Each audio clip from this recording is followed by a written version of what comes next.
പറഞ്ഞുതരാം. അപ്പൊ നബിന്റേതായ ചര്യ, നബി എങ്ങനെ നമസ്കരിച്ചു എന്ന് വിവരിക്കുന്ന ഒരു ഗ്രന്ഥം ഖുർആനല്ലാതെ ഇവിടെ ഈ ഭൂമുഖത്ത് സുരക്ഷിതമായ സംരക്ഷിക്കപ്പെട്ട ഒരു ഗ്രന്ഥം ഈ ഭൂമുഖത്തിൽ, ശുദ്ധമായ ഒരു ഗ്രന്ഥം ഈ ഭൂമുഖത്തില്ല. ബുഹാരിയിലും മുസ്ലിമിലും എന്താ ഉള്ളത്? ബിസ്മി ഓതണോ ഓതണ്ടേ? ഓതിന്നും പറഞ്ഞിട്ടുണ്ട്, ഓതിയില്ലാന്നും പറഞ്ഞിട്ടുണ്ട്. ഇപ്പൊ എന്താ കിട്ടി? കുനൂത്ത് ഓതണോ ഓതണ്ടേ? ചിലപ്പോ ഓതലുണ്ട്, ചിലപ്പോ ഓതാതിരിക്കലുണ്ട്. വല്ലതും കിട്ടിയോ? പിന്നെ റുക്കുവിൽ നിന്ന് പൊന്തുമ്പോ എന്താ പറയേണ്ടത്? അത് അബൂ ഹുറൈറ ഒക്കെ പറയലുണ്ട്, സമിഅല്ലാഹു ലിമൻ ഹമിദാന്ന്. അലി ഇബ്നു അബീ താലിബ് ഒക്കെ പറഞ്ഞ അല്ലാഹു അക്ബർ നീലണെന്നാ. ഇപ്പൊ എന്താ കിട്ടിയത്? ഇത് രണ്ടും ബുഹാരിയിലുള്ളത് തന്നെ. രണ്ടും ബുഹാരിയിലുള്ളത് തന്നെയാണ്. അപ്പൊ ബുഹാരി നോക്കിയപ്പോ എന്തെങ്കിലും മനസ്സിലാവൂ? എവിടെ നോക്കിയിരുന്നാലും തർക്കാം.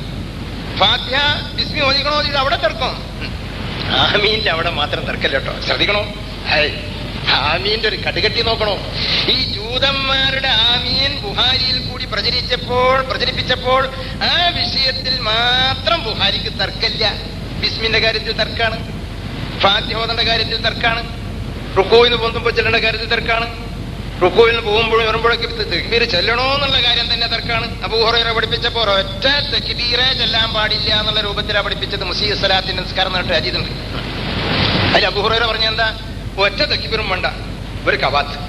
അവിടെ അല്ലാഹു അക്ബർ എന്നും പറഞ്ഞിട്ട് ഫാത്തിഹ ഏതായിരുന്നാലും ഒഴിവാക്കാൻ വയ്യല്ലോ, ഫാത്തിഹ അങ്ങോട്ട് ഊതുക, പിന്നെ ഒരു കവാത്ത.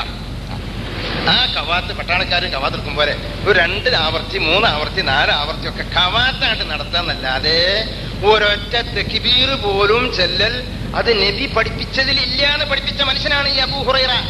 മനസ്സിലായോ? മുസീഅ് സ്വലാത്തിന്റെ ഹദീസ് എന്ന് പറഞ്ഞിട്ട് ബുഹാരിയിലും മുസ്ലിമിലതാ. എന്നിട്ട് എന്താക്കി? അപ്പൊ അല്ലാഹു അക്ബർ ആദ്യം ഒന്ന് പേരിന് ചൊല്ലും, പിന്നെ റുക്കൂയിലും സുജൂദിലൊന്നും അല്ലാഹു അക്ബർ ഇല്ലാതെ മക്കത്തെ പള്ളികളിൽ മുആവിയയുടെ 10-15 വർഷക്കാലത്തെ ഭരണ സമ്പ്രദായത്തിൽ മക്കത്തും മദീനത്തും തക്ബീർ പോലും ചെല്ലാതെയായിരുന്നു അബൂ ഹുറൈറ നിസ്കരിപ്പിച്ചിരുന്നത്. അതാ എഴുതി വെച്ചിരിക്കണ് ശറഹ് മുഹദ്ദബ്, ശറഹ് മുസ്ലിം പോലെയുള്ള കിതാബുകളൊക്കെ നോക്കിയാൽ കാണാം, അതിന്റെ ശിഖരങ്ങൾ കാണാം, മുഴുവൻ പറയില്ല. അബൂ ഹുറൈറന്റെ കാലത്താണ് ഇന്ത്യക്കാരാത്തിന്റെ തക്ബീറിൽ തർക്കമുണ്ടായിരുന്നത്. തർക്കല്ല, അന്ന് ചെല്ലലില്ലേ.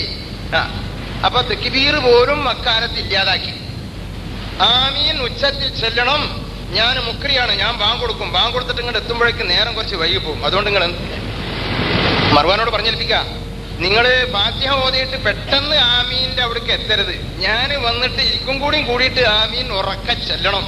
അതുകൊണ്ട് ആ ഫാത്തിഹ ഒക്കെ ഒന്ന് മെല്ലെ സ്ലോവായിട്ട് പോയാൽ മതി. മൂപ്പര് ബാങ്ക് കൊടുക്കാൻ പോയി. മദീനത്ത് ബാങ്ക് തുടങ്ങിയത് മൂപ്പരാ. ഒരാളെ ബാങ്ക് കൊടുക്കാൻ കിട്ടണ്ടേ? ഉള്ള നുണക്കണ്ടയില്ലേ? ബാങ്കിലെന്ത് നുണ? ശരി, ശുദ്ധിയായ ഒരു വാക്യത്തിലെന്ന് വിചാരിക്കണ്ട, അതിനുണ്ട് കുറേ നുണ. അപ്പൊ ഈ നുണ പറയാൻ ആരും കിട്ടിയില്ല. അബൂ ഹുറൈറ തന്നെ ഏറ്റെടുക്കേണ്ടി വന്നു. മൂപ്പരെന്നെ പോയിട്ട് ബാങ്ക് കൊടുത്തു. ബാങ്ക് കൊടുത്തിട്ട് ആമീൻ ചെല്ലാനും വേണം, മൂപ്പരെന്നെ ഉറക്ക ചെല്ലണം, അപ്പോഴേ മറ്റുള്ളവർക്ക് ചെല്ലുള്ളൂ.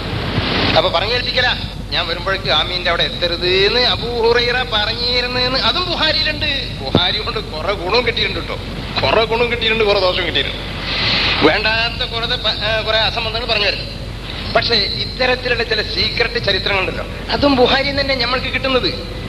അതിൽ നിന്ന് കിട്ടിയെങ്കിലേ കാര്യമുള്ളൂ. അത് അലി ഇബ്നു അബീ താലിബിന്റെ ആൾക്കാർ അബൂ ഹുറൈറ അങ്ങനെ പറഞ്ഞു എന്ന് പറഞ്ഞാൽ ആരും സമ്മതിക്കില്ല. അപ്പൊ അബൂ ഹുറൈറന്റെ ശിഷ്യ പരമ്പരയിൽപ്പെട്ട ബുഹാരി തന്നെ അബൂ ഹുറൈറയെ സംബന്ധിച്ച് ഇന്നത് എഴുതിയിരിക്കുന്നു, ഇന്നത് പറഞ്ഞതിൽ നിന്ന് ഇന്നത് കിട്ടി എന്ന് പറഞ്ഞാൽ അത് വലിയൊരു തെളിവാ. എന്റെ ഈ 13 ഗ്രന്ഥത്തിലും ഞാൻ ചെയ്യുന്ന പണിയതാ. ബുഹാരി മുസ്ലിം മുതലായ അബൂ ഹുറൈറയുടെ പക്ഷത്തുള്ള അനുയായികളായ ആൾക്കാർ എഴുതിയുണ്ടാക്കിയ ആ ഗ്രന്ഥങ്ങളിൽ നിന്നാണ് അബൂ ഹുറൈറ തനി ജൂതനാണെന്ന് സ്ഥാപിക്കൽ. വെറുതെ ഒന്നല്ല, ജൂതനാണെന്ന് സ്ഥാപിക്കൽ ബുഹാരി മുസ്ലിം കൊണ്ടാണ്. എങ്ങനെ സ്ഥാപിക്കാം? നമ്മളൊക്കെ ഷഹാദത്ത് ചെല്ലുമ്പോൾ അഷ്ഹദു അല്ലാ ഇലാഹ ഇല്ലല്ലാഹ് അഷ്ഹദു അന്ന മുഹമ്മദ് റസൂലുള്ളാഹ് എന്ന് ചൊല്ലും, ഇല്ലേ? നമ്മൾക്കതല്ലേ ഇഷ്ടമുള്ളൂ. അഷ്ഹദു അല്ലാ ഇലാഹ ഇല്ലല്ലാഹ് അഷ്ഹദു അന്ന മുഹമ്മദ് റസൂലുള്ളാഹ് എന്ന് പറയലേ നമ്മൾ പഠിച്ചിട്ടുള്ളൂ. അതാണ് നമ്മുടെ ഷഹാദത്ത്, ഇസ്ലാമിന്റെ ഷഹാദത്ത്. ഈ അബൂ ഹുറൈറ ഷഹാദത്തിലല്ലേ ഇങ്ങനെ നിശ്ചയം? അത് ബ്രഹ്മം ഖാല ലാ ഇലാഹ ഇല്ലല്ലാഹ് ദഖലൽ ജന്ന, മുഹമ്മദ് റസൂലുള്ളാഹ് കട്ടു. അവിടെ ഇല്ല. മരിക്കാൻ കാലത്ത് ലാ ഇലാഹ ഇല്ലല്ലാഹ് എന്ന് ചൊല്ലിക്കൊടുക്കണം എന്ന് പറയുമ്പോ ഈ മനുഷ്യൻ പറയാണ്, ലാ ഇലാഹ ഇല്ലല്ലാഹ് എന്ന് ചൊല്ലിക്കൊടുത്താൽ മതി, മുഹമ്മദ് റസൂലുള്ളാഹ് ചൊല്ലിക്കൊടുക്കേണ്ട ആവശ്യമില്ല. ആരെങ്കിലും കേട്ടിട്ടുണ്ടോ? മരിക്കാൻ കിടക്കുന്ന ആൾക്കാർക്ക് പോയിട്ട് ഷഹാദത്ത് ചൊല്ലി കൊടുക്കുമ്പോ ഒക്കെ ലാ ഇലാഹ ഇല്ലല്ലാഹ് എന്ന് ചൊല്ലി കൊടുക്കുള്ളൂ. മുഹമ്മദ് റസൂലുള്ളാഹ് അഥവാ വേണ്ട, ലാ ഇലാഹ ഇല്ലല്ലാഹ് മതി എന്ന് പറഞ്ഞിട്ട് അബൂ ഹുറൈറ പറഞ്ഞ മാതിരി അവിടെ മറ്റത് കട്ടിച്ചല. ഇത് അബൂ ഹുറൈറ പഠിപ്പിച്ചതാണ്. മുഹമ്മദ് റസൂലുള്ളാഹ് മരിക്കുമ്പോൾ പോലും മുഹമ്മദ് റസൂലുള്ളാഹ് ചൊല്ലണ്ട. അവിടുന്ന് കേട്ടു. മങ്കാന ലാ ഇലാഹ ഇല്ല മങ്കാന ഫീ